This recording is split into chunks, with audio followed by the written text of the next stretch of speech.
Hello everyone, and welcome back to Sonic Adventure on the SEGA Dreamcast. I am one Welsh sheep yet again.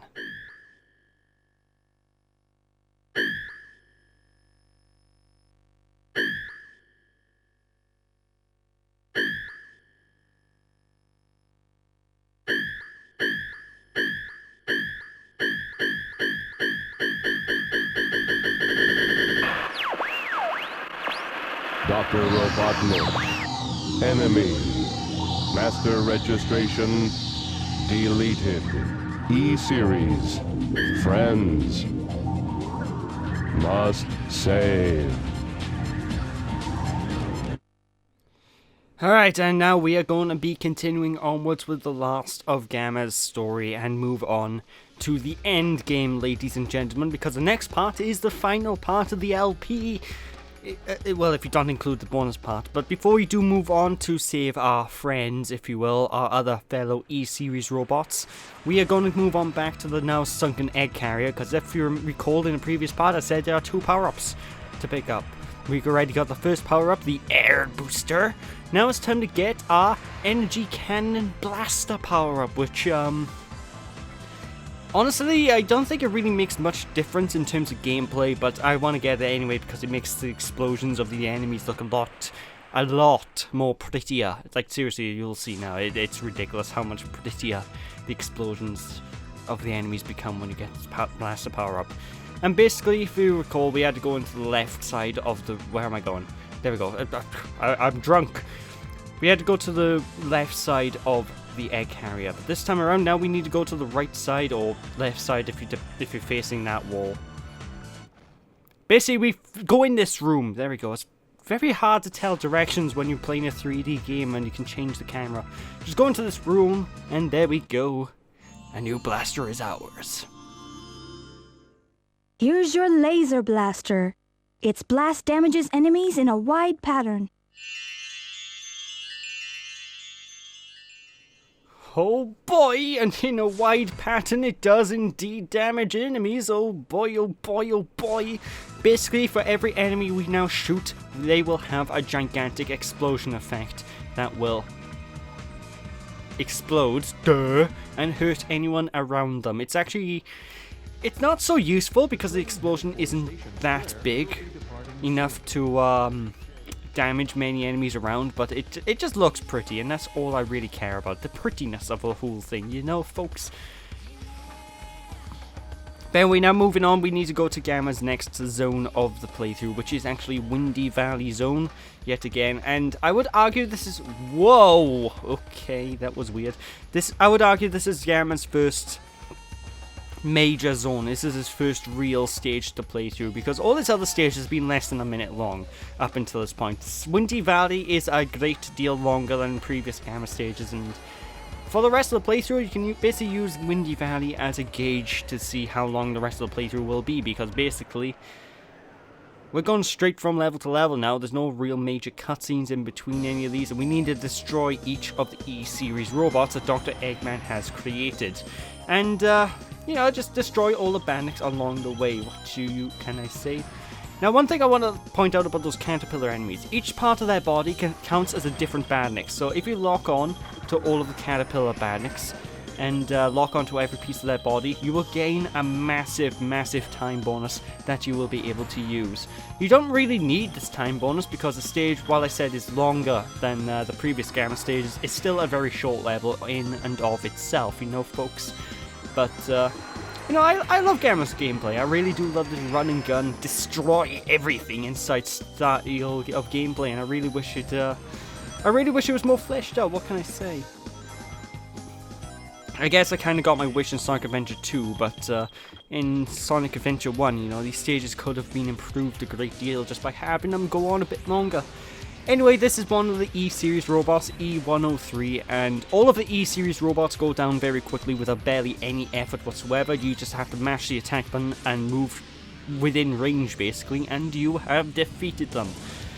Every E-Series robot, save for the final two, goes down this easily, so yeah, just expect the boss fights at the end of these zones to be quite simple affairs. What can I tell you? What can I tell ya, indeed? But yay, 45 emblems! Oh my. But, of course, now you can probably guess where we're going next. It's not Ice Cap. We're going to go to Red Mountain Zone. And trust me, at this point of the playthrough, Gamma's storyline just goes by so damn quickly. The pacing just shoots up after we're off to the egg carrier. Because we're basically going from level to level to level to level, completing every zone we go to extremely quickly, and getting to the end game. You know, Gamma's storyline, once it picks up pace, is one of the shortest stories of the game. Which, I don't know, I really wish it went on longer. I love Gamma's gameplay, what can I say? What can I say? I don't know, it's just the idea of running around, just blasting everything in sight with very little effort. That appeals to me in a Sonic game, you know? You still got the traditional fast Sonic speed, you know, folks?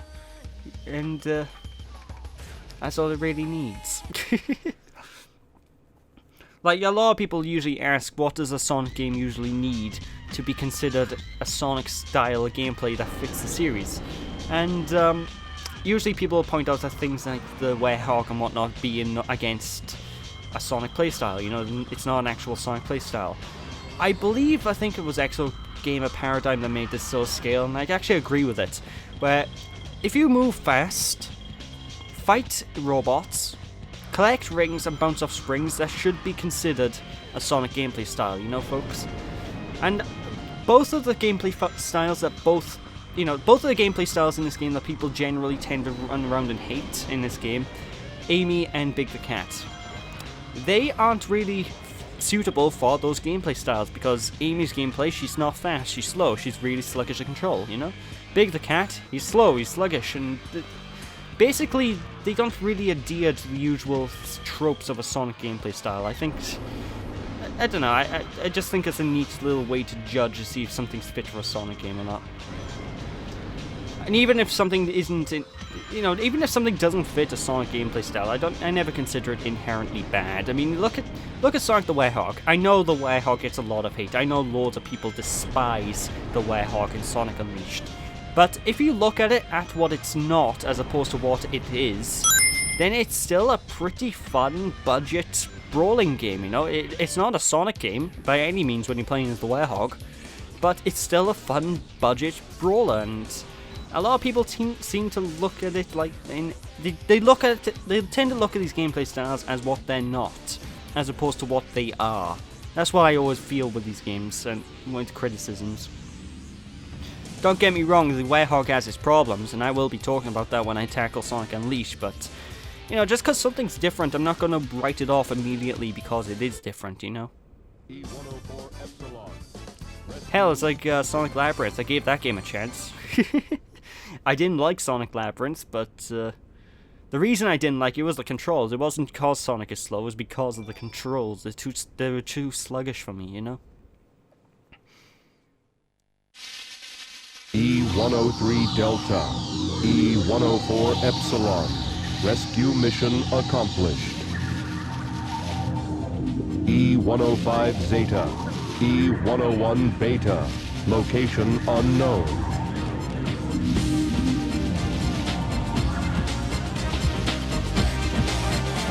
Perhaps aboard the egg carrier. Anyway, I did go into a sort of little spiel there. I do apologize about that. But now it's time to move on back into the egg carrier, ladies and gentlemen. E-Series data. Beginning search.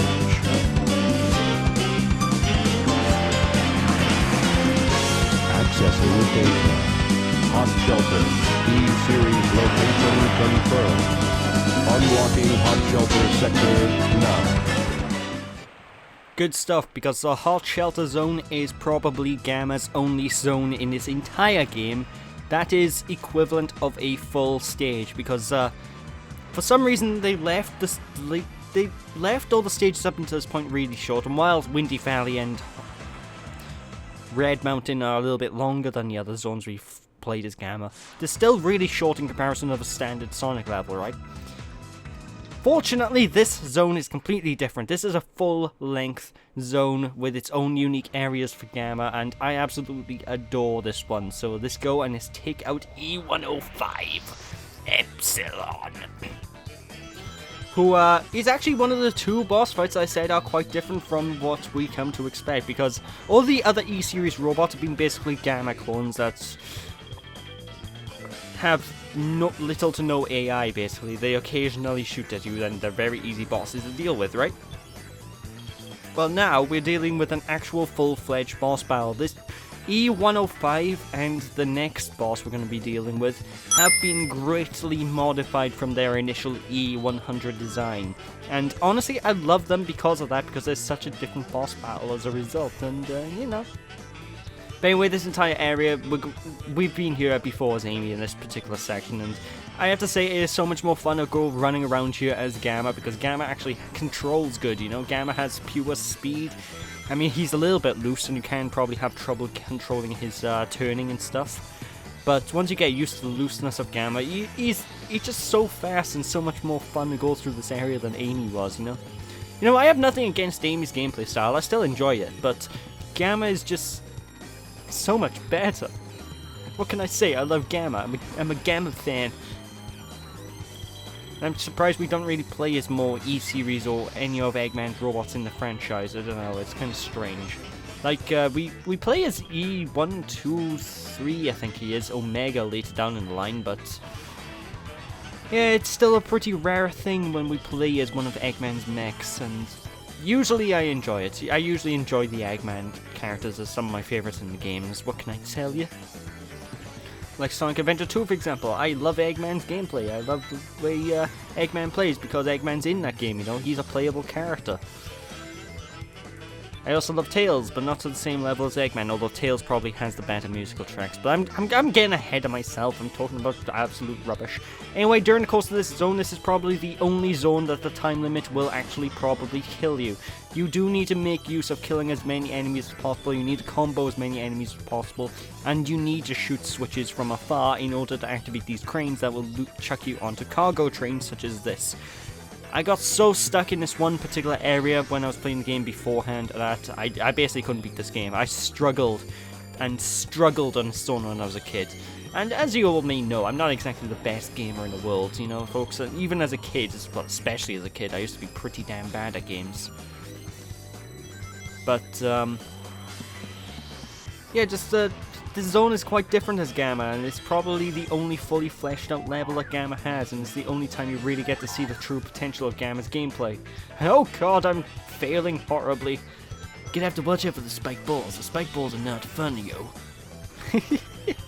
But whenever you go to certain points on these train tracks, you'll notice the trains will occasionally speed up and slow down depending on where you are, so you do need to pay attention to the speed of these trains and pay attention to how they move and what to not. And don't worry if you fall off the train exactly, because you saw earlier on, Gamma goes into his little helicopter-y mode.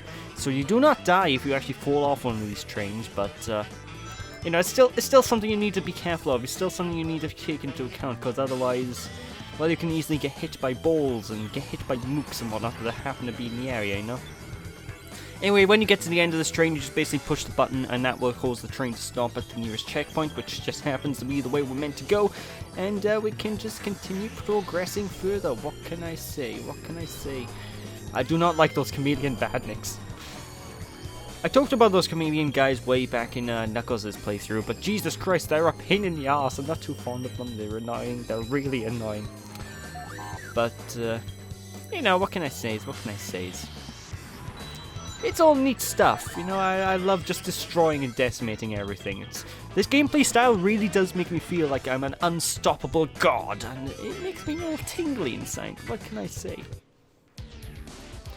Holy shit, he's made out of Dreamcasts! Like, seriously, this guy's made out of Dreamcasts. Well, that's one way to upgrade your mech, and it clearly worked, because he's much more of a formidable opponent than he was previously. But this guy is E106 something, I forgot the number. Basically, just keep shooting at all of the turrets that shoots out his missiles, and that will hurt him. Just shoot at all the turrets, and he will go down without much of a fight. He's still an easy boss, don't get me wrong, but compared to the previous ones, he's still a great deal more challenging. What can I say? What can I say indeed?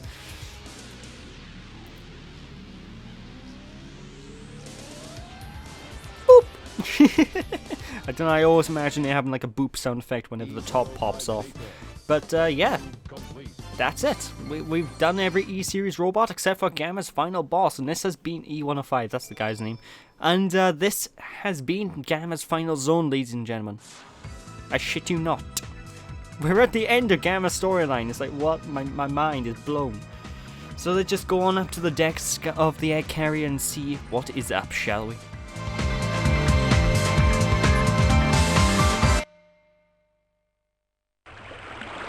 E105 Zeta rescue complete. Units remaining.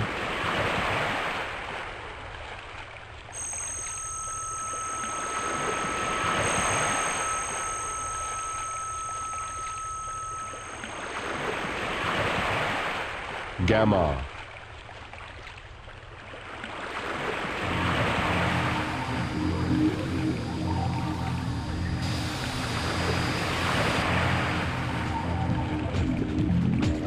Beta.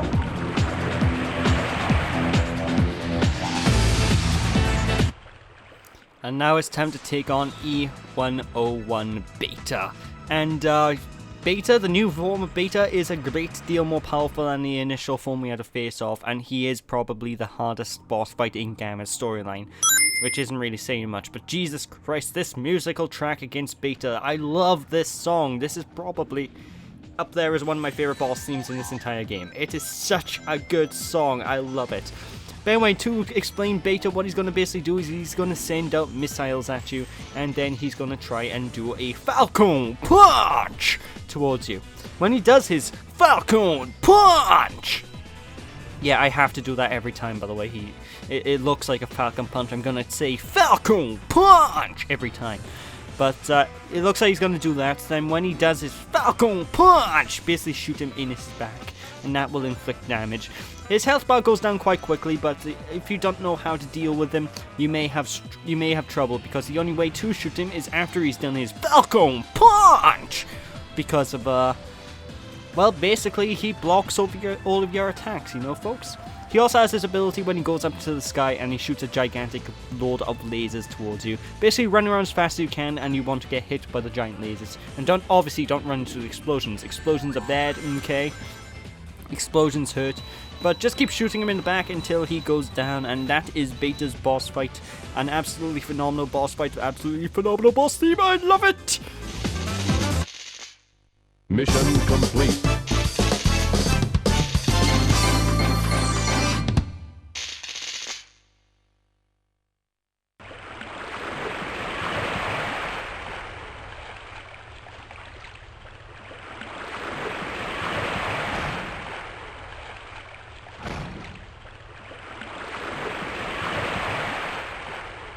Surprise, motherfucker.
And there we are, ladies and gentlemen, that is it for E102 Gamma's storyline of the game. And I absolutely love that ending, oh my god!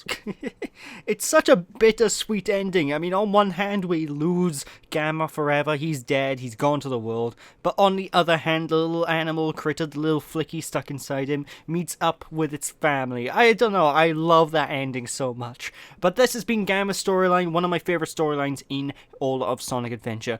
The only big issue I have with it is its levels are way too short. There's way too short levels, and there's so much potential this gameplay style could have had that it just doesn't reach in this game. Now, the gameplay style potential does get reached in Sonic Adventure 2, and I cannot wait to talk about it there. Although I do feel the controls are a little bit weaker there, but that's the case with every character. I just feel Sonic Adventure 2 in general controls weaker than Sonic Adventure 1. But that's just a personal opinion thing anyway. Anyways, that is it for Gamma Storyline, and that is it for every single character, ladies and gentlemen. We are now moving on to the end game. We are moving on to take down... Well, if you at this point, it looks like we've taken down Eggman and Chaos. So who are we going to take down? We'll find out next time, ladies and gentlemen. Thank you all for watching. Hope you all enjoyed. Don't be sheepish, people. Now catch you all next time.